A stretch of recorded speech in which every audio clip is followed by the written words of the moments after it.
a private investigator. I'm a private investigator, and I work throughout the entire state of New York. I'm actually a one-of-a-kind investigator in New York State. I go everywhere and anywhere in the United States when somebody needs help. I used to be a police officer. I graduated the police academy in 2000. And when I graduated, I was the happiest man in the world. You would have thought that somebody just gave me the winning lotto ticket, because that's how I came out of Madison Square Garden. So proud. The next day, I reported to a police command for my first assignment. And on that first assignment, I was in roll call in a room big like this with about 50 other cops. One sergeant goes, you, get in my van, we're gonna have a felony arrest. So, I get in the van, brand new, don't know anything, only 15 minutes on the job. We all get in, the van is quiet as anything. You could hear crickets in that van. We're going down Stratford Avenue in the South Bronx. We pull up to this place called Yankee Pizzeria. And in front of the pizzeria happened to be 4 black males eating pizza with 3 Hispanic men and 1 older gentleman holding a soda. So the police sergeant spins in front of that pizzeria and says, everybody get out, throw all those guys up against the wall. And I said, wait a minute. I said, Sarge, with all due respect, what's the probable cause for throwing them up against the wall? They're holding pizzas in front of a pizzeria. And he says, I gave you a fucking order. And I said to him, but Sarge, I just graduated the academy. And they said we have to have probable cause to stop someone. Now I gotta put this in my memo book. Now all of us are looking at each other because we're all 8 brand new police officers. And he says, I gave you a direct fucking order, you're gonna get a command discipline. I said, you know what, Sergeant? What you just gave me is an unlawful order, and I will not obey it. Right? So what happened is he spun the van around, drove us back to the police station, came in there cursing and rapping and yelling at all of us. Then a lieutenant came in, the captain came in, the deputy inspector who runs the entire command comes down, goes, what the fuck is going on? You guys got 48 minutes on the job and this is what you're doing? And I said to him, I said, sir, he just gave me an unlawful order in front of 8 brand new police officers to violate people's civil rights for standing outside in front of a pizzeria with a pizza. What was it, illegal pizza they were holding? I don't know. So you know what? He says, all of you are to be separated. And they separated all of us, and they put us in each messed up corner in the command, in the most dangerous locations. Now that was my first 1 hour and 20 minutes in the police station. So I went from feeling like Mr. America, Captain America, I'm gonna make a difference in my community, to having reality punch me in the face. So, as I started working to the police department, I started to learn other corruptions. I started to learn that they were violating people's Sixth Amendment right. And the Sixth Amendment right to be informed of charges generated against him or her, right? This is the part of the Sixth Amendment people don't really pay attention to. They know about the right to a jury of their peers, the right to face their accusers, the right to a speedy trial, right to a judge within 72 hours. Everybody knows that. But they forget the part about the right to be informed of charges against you. Because the British will lock people up and say, hey, you're under arrest, grab them, stick them in jail for 6 months, and she never knew what the heck she was arrested for. But you want those? Then they say, get out of here, shut up, go. All right? This is why it's in our Constitution. Well, the police department grabs people, and I like to call it walking while being black, or walking while being Hispanic, or just walking by being a white guy in a minority neighborhood, because they stopped you for that too. Right? Because how dare you, white in a minority neighborhood? So, what they do is they take your name, date of birth, and address, and then they bring you in, and they might issue a summons for whatever the reason was. Or they let you go. Now, when they let you go, which happens to thousands of people every year, not just in New York City, in New York State, okay?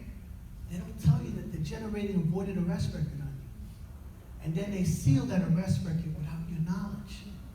And they seal it without the knowledge of the courts. and they seal it without the knowledge of the State Department. Okay? So now, here comes this kid who decides to be an EMS worker, or a United States Postal worker, or a fireman, or a sanitation worker, or an MTA bus driver. Guess what happens? He puts down an application, never been arrested, because he was only stopped and they let him go. Now they can do this to you without handcuffing you, without fingerprinting you, without photographing you, just bringing you in and getting your name, date of birth, and address. I can get that off you in the street, okay? Now, you put on that application, no arrest rate. Well, guess what happens?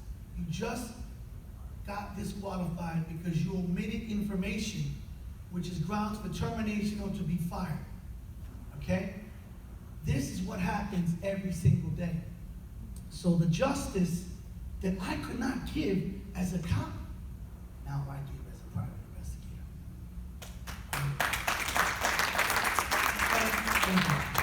And the reason why I'm here tonight is because I had 97 cases in the past 3 years. And I have freed over 97 people and had their cases dismissed. Innocent people. I only represent innocent people. Okay? And I've won all the cases, every single one. Okay? Thank you. And while I was doing those cases, I found out about prosecutorial misconduct.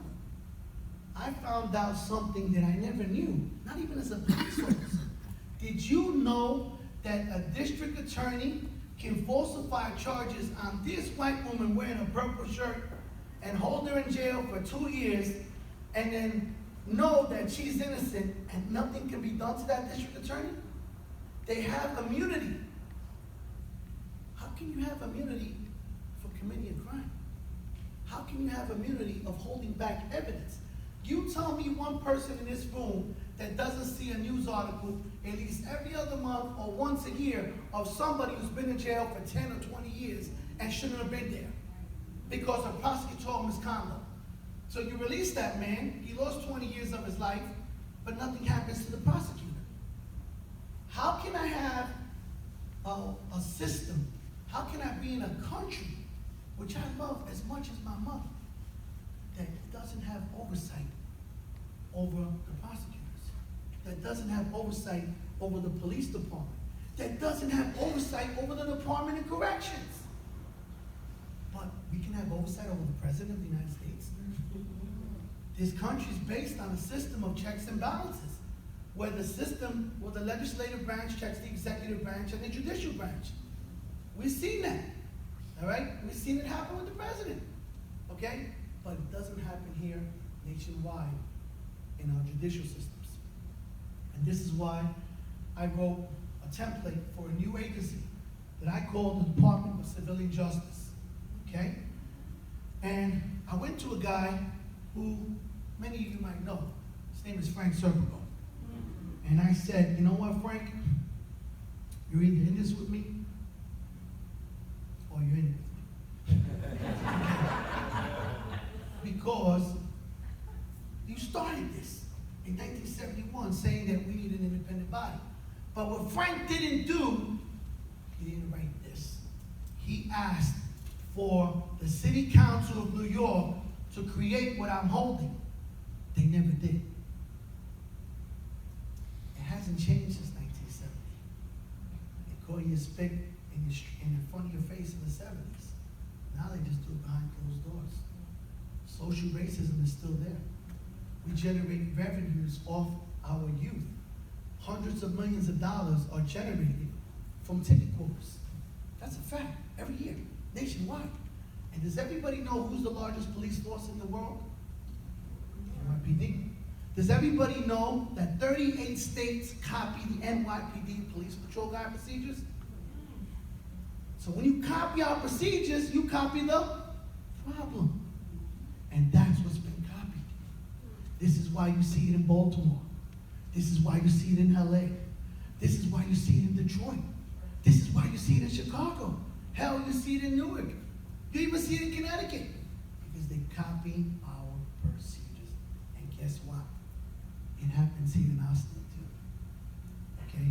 So I went to Frank with this procedure, and he said to me, "Kid, do you think we're gonna get it done?" Because he went to everybody, he was skeptical. So I said, "Can you please look at this?"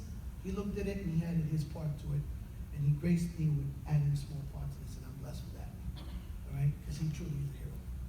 And so what I did was I created a proposal for a new agency that would give oversight over the Department of Corrections, that would give oversight over the police department, that would give oversight over the district attorney's office, and that would give oversight over the fire department.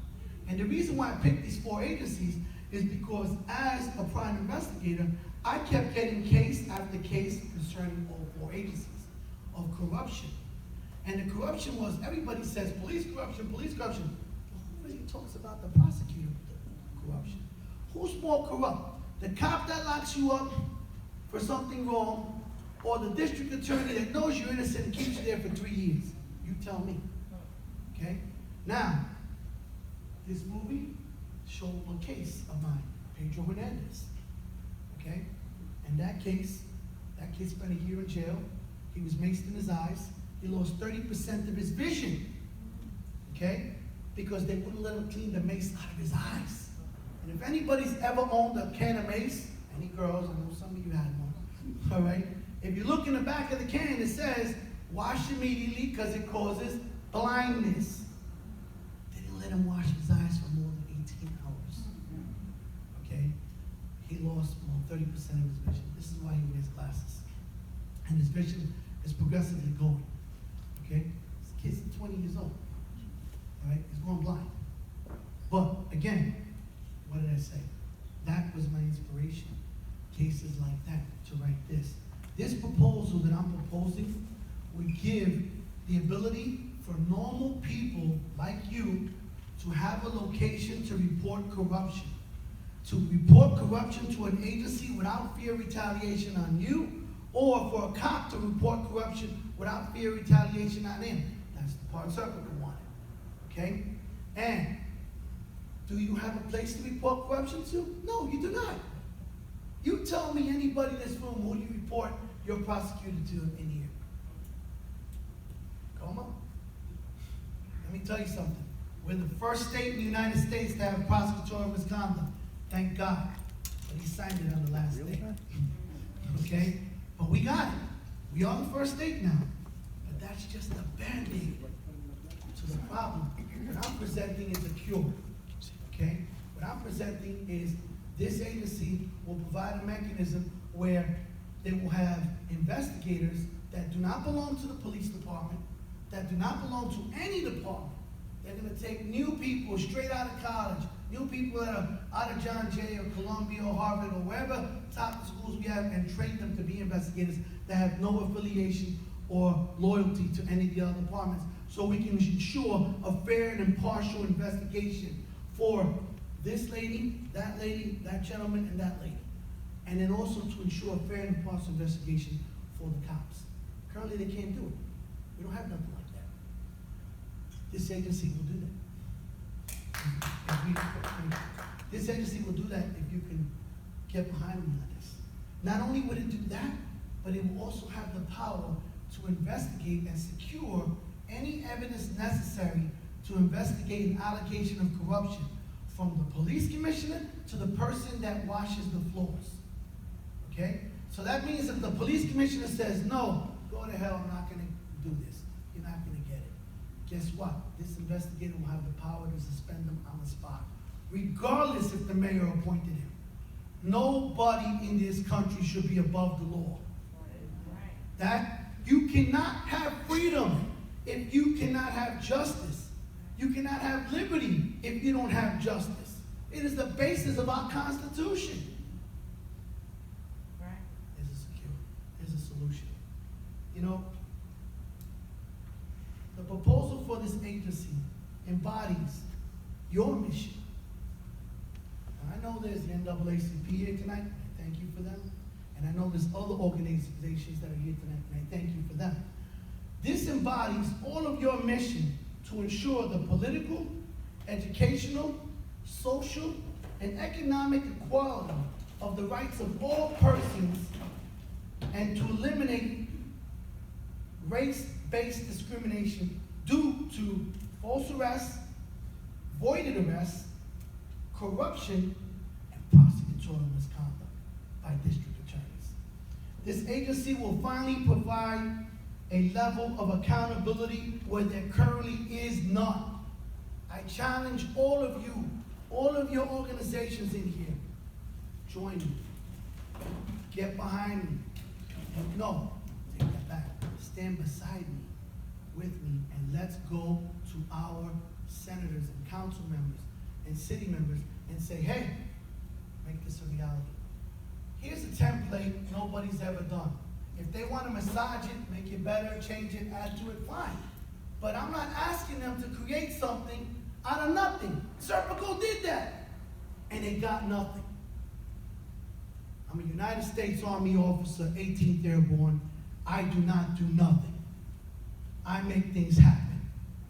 I don't wait for somebody to create it. I make it. That's how I was taught as a leader in the Army. I've had the greatest privilege in the world, the birth of my children, and to lead American soldiers for 23 years. I'm a Desert Storm veteran. I'm an Afghanistan veteran. I've served for the Department of State. I've done many things for this country. And I have fought and captured terrorists, which is documented. You can go on my website and see all that. But I'm fighting a terrorist now at my homeland. And it's a social terrorism of injustice.